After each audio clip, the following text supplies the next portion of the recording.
My past life during the time of Jesus. The memory of this past life was returned to me on March 2nd, 2014, exactly 7 months to the day from when I first began the 365 daily workbook lessons from A Course in Miracles. I woke up that morning at 4 a.m. from some unknown cause and rolled onto my side to resume sleeping, when a voice spoke to me from within saying, "We will now return a memory to you, a cherished memory that we have kept safe for you until now." This got my full attention. I made sure that I was most definitely awake. To be clear, what I'm about to recount was not a lucid dream or any unnaturally induced mental state. "Okay," I tentatively replied in my mind. "Let's have it then."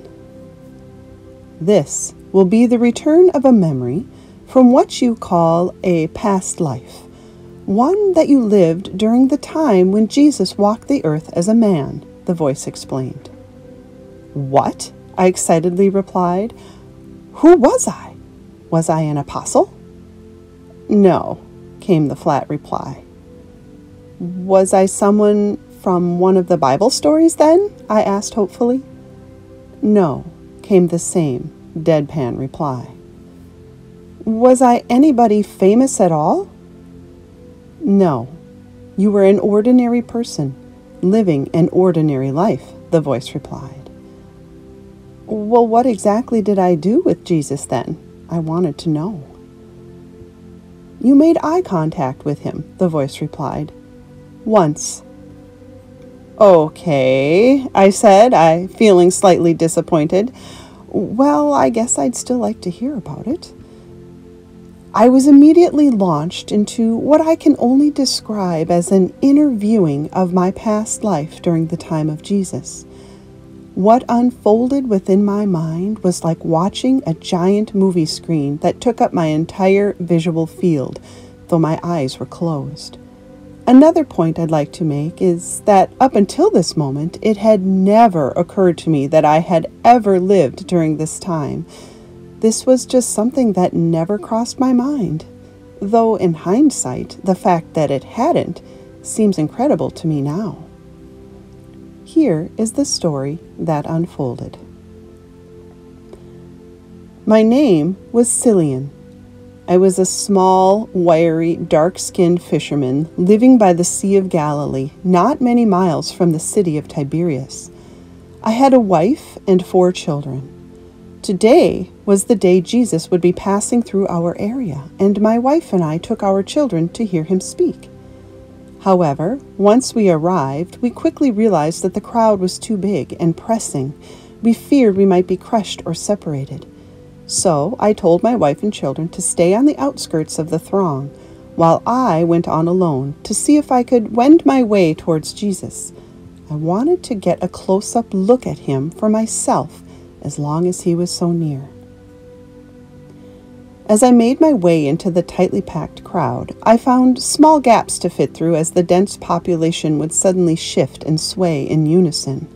I slowly picked my way inward. All I wanted to do was see Jesus. I didn't much care what he had to say. I wanted to know if he looked like the Son of God. This is what people said he claimed to be, and I wanted to see him with my own eyes, in order that I might judge for myself if this was true or not. I suddenly found myself at the center of the crowd, and there he stood, in a small clearing, getting ready to speak. He seemed to be waiting for the people to settle and hush.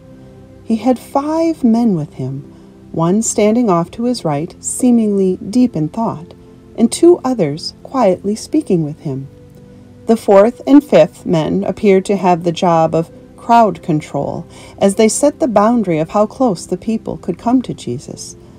I was awed that just 2 men could do this. The thousands of people appeared to fully respect these men. Everyone kept a courteous distance of several yards away from where Jesus and his apostles had gathered. At this point, I paused the vision to make an observation. "This surprises me," I said. "I always read about how the crowds pressed and mobbed around Jesus." "This was not always so," the voice replied. "When speaking, he was often given respectful space so that all could hear." "Oh, I assumed the 5 men were some of his apostles. Where were the rest of them?" "Performing other duties," the voice explained.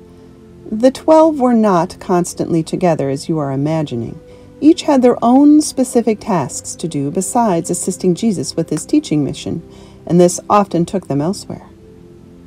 "Who were the apostles with him that day then?" I quickly wanted to know before we moved on. The voice patiently obliged by answering. The tall one standing off to one side was Andrew. The two nearest Jesus were Peter and John. The 2 commanding crowd control were the Alphaeus twins, James and Judas. Not Judas Iscariot, mind you, but the other one. "Okay, thank you. Please continue on," I said. My vision then resumed. Jesus then moved forward as if to begin speaking, and at that moment I caught sight of his face. In this instant, I was forever changed. He made eye contact with me, and something within me was instantly healed and transformed. I was suddenly filled with awe and love more intense than I'd ever imagined possible. Something supremely good surged forward from deep within me, rising up to the surface of my consciousness, as if to greet God himself. It was as though all the goodness that lay hidden within me suddenly sprang to life. I felt an ancient calling, an unexplainable pull forward. I was deeply compelled by a great love and goodness to be more than I thought I was. The contact was literally for only a second before the crowd surged forward, closing in front of me, then pushing me back as others came forward to see him. I was beside myself from this brief but intense experience. At this point, there was no doubt in my mind that here clearly was the Son of God. Then he began to speak. He stood in a small area at the base where several rolling hills met, forming a sort of natural auditorium. The crowd was gathered on the hillsides all around and became so silent I could hear my own pulse pounding in my ears. Not a baby cried, nor a mouth dared whisper.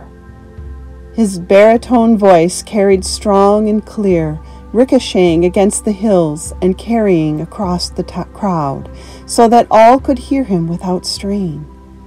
He neither shouted nor unduly raised his voice in any way.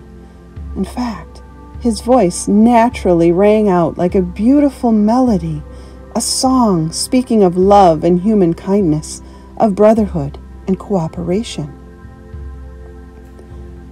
I interrupted the vision again. "But what were his exact words?" I asked. "Please tell me exactly what he said." "God's word is an experience," the voice within me replied. "His specific words are not important for this retelling. All that is important for you to know right now is your experience of his word. That was his message to you. The experience of his word is that of unspeakable love. His specific words in and of themselves were not as important as the experience of them." "Okay," I said. "Thank you. Please carry on." My inner movie then continued. After his speech was finished, it took me several hours to slowly make my way back to my wife and children through the heavy crowd, as they were almost 2 miles away.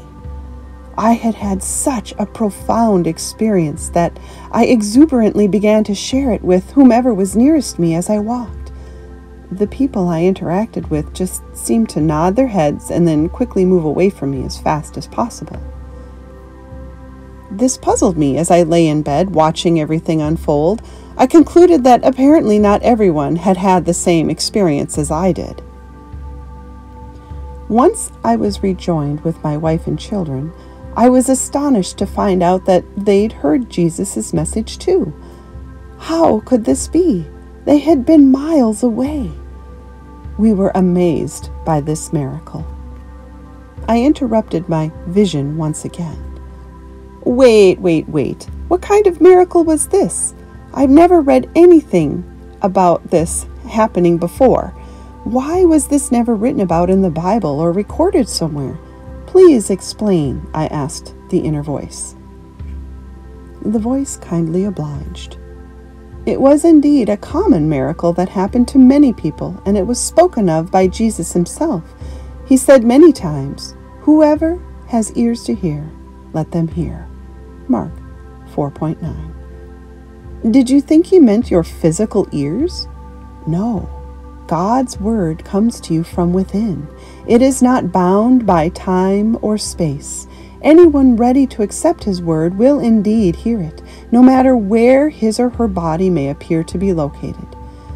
As for the apparent underreporting of such a miracle, you must understand, most who experienced it were at a loss for words to describe such an event in the first place. Not only that, but it was experienced in varying degrees, depending on that person's readiness to hear God's word. This type of miracle was a deeply personal revelation of God. That's a difficult thing to believe, much less share, even by the experiencers themselves. And lastly, most didn't even regard such a thing as a miracle in the first place. The majority of the people were looking to the physical for miracles, such as healing the sick or raising the dead. To have an inner experience of God's word was hardly considered a miracle at the time. "Oh, got it. Thank you," I replied. My vision then resumed once again. I then found out why everyone was reacting so strangely towards me on my walk back to my family. Before my encounter with Jesus, it seems that I had not been a kind man. I had a hot temper and was quick to physically strike both my wife and children if they angered me, and even quicker to lash out with cruel words. I was harsh and ruthless in my business dealings and never gave charity or offered help to anyone in need unless it benefited me somehow. Everyone who knew me disliked me. But after my encounter with Christ, a profound healing had taken place. I began to see that there were benefits to the Spirit that were more important than any worldly gains or power. I realized that it was wrong to treat others poorly, and that love should always dominate your heart. I made a choice. It was a new decision to work hard to improve myself. I wanted to be the person Jesus saw in me, but I slipped up often. My temper. Still, it was a great improvement over who I had been before. Now I was actively seeking goodness and light. Then, about a year and 3 months later, I heard the devastating news that Jesus had been crucified. I couldn't believe it. How could this be? Could they not see his goodness? How could anyone find fault with him? I was distraught, as were my wife and children. I couldn't eat or drink for 3 days, and then after that, only minimally at the urgings of my family. My sadness and depression grew with each passing day. I loved a man with all my heart and soul whom I'd only made the briefest eye contact with, and now he was gone. I had thought he would be with us for the rest of our lives. I was sure he had come to fix the world. I was certain he came to take away all pain and suffering and bring his heavenly kingdom to earth. How could it have ended this way so quickly? How could he have been killed?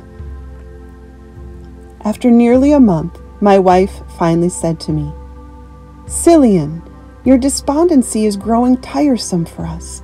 You barely go out and fish. You are not upholding your duties as a provider for this family. You sit around all day as a man who is dead inside. This has to stop or we will all starve. Honestly, I almost preferred you better as the angry man who beat us. At least then we knew what you were thinking, and you worked."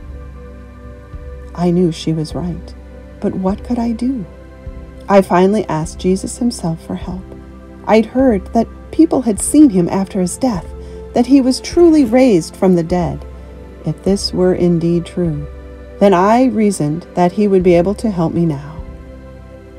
That night, on the 30th day of mourning his death, I had a dream that Jesus came to me. At this point in my revelation, I made the realization that I was lying wide awake in my bed, receiving a past life revelation, and I was now about to recall a dream from that past life. This seemed so strange and absurd to me, but I watched and listened on anyway. In this dream, Jesus came to me with outstretched arms and a face full of light and love. He spoke to me saying, "Cillian, I did not come to fix all the wrongs of the world for you. Where would be your spiritual growth in that? I came to show you how to fix them yourself. No one can do this work for you.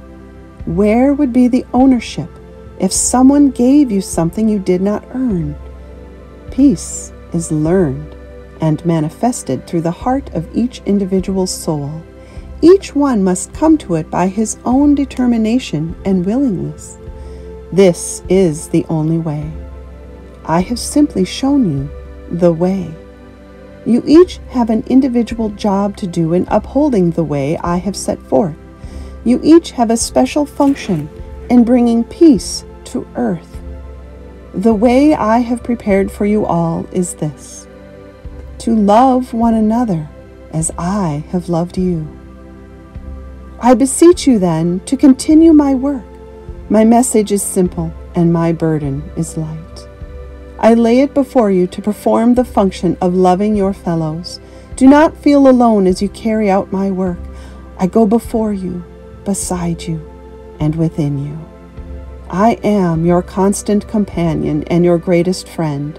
I have made this call to all, but many still refuse to hear. Through your love, you must help them to hear, for I will leave no one behind. Of this, I promise you." I, Cillian, awoke the next morning with a healed heart. The pain and sadness were gone, and I was rejuvenated with knowing I had a job to do. I was to extend my love and peace to the lives of those I touched. I redoubled my efforts to be kind to others and nearly erased all traces of negativity from my mind. My wife and children thought I'd gone mad at first, but no, this new, kinder man was to stay, and I felt sane for the first time in my life. My fishing business soon flourished, as my dealings were now completely honest and generous. By the end of my life, I'd finally learned the law of love. What you give is what you receive. Giving and receiving are one and the same. I died a happy man. There ended my vision. The inner voice that had facilitated this experience seemed to have also disappeared. I then just lay in my bed, astounded, pondering all this. Could I have made all this up? Did this life of mine actually happen? Did I really have an incarnation during the lifetime of Jesus? I had never entertained this thought before. In fact, I'd read many books by authors who've performed past life hypnosis with thousands of people. Not once was an experience like this mentioned in any of those books. Neither had it come up during my one and only own past life regression hypnosis session. I had questions. So, hoping the voice was still there, I thought I'd at least ask who my wife and children were during that lifetime. It bothered me how abusive I'd been towards them, and I wondered if any of them were a part of my life now. The voice then re-entered my mind and responded to my query by saying, "It would not be beneficial at this time for you to know any other soul's identity during this time period of your learning. It is enough that we have revealed your own. For now, to uncover the identities of your family and those you appear to have mistreated would only increase your guilt. That is never our purpose."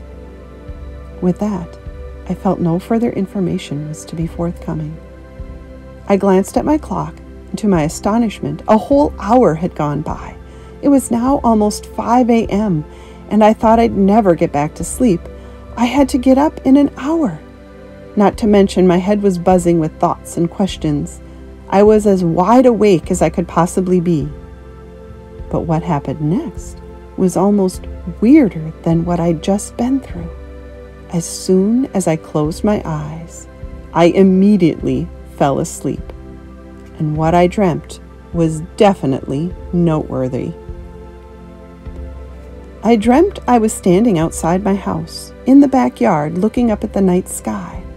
Then suddenly, I saw a spaceship hovering overhead. It sent me loving greetings, which I received within my mind, then moved on. Another one took its place. Then came another and another, each different in form and style, but all bringing me the exact same warm, loving greetings. I felt nothing but peace and love as I watched this strange procession unfold, but I was also confused. Why were they greeting me like this? Why were they welcoming me? Who were they? After about 20 ships had passed overhead, the last one paused before disappearing like the rest. This last ship lit up its entire bottom with the most beautiful collection of rainbow-colored lights I'd ever seen. Then I heard a different message from this ship. It told me I was being welcomed back into the collective consciousness of the universe soon, and they were all pleased to incorporate me when that time came. What? I woke up with a start. I was filled with a sense of joy at this message. I had a feeling of happy anticipation towards what did it feel like? Homecoming? And I also wondered who on this planet now had also lived a lifetime during the years Jesus walked the earth. How many are here with me now, bringing His love to a loveless place, doing His work?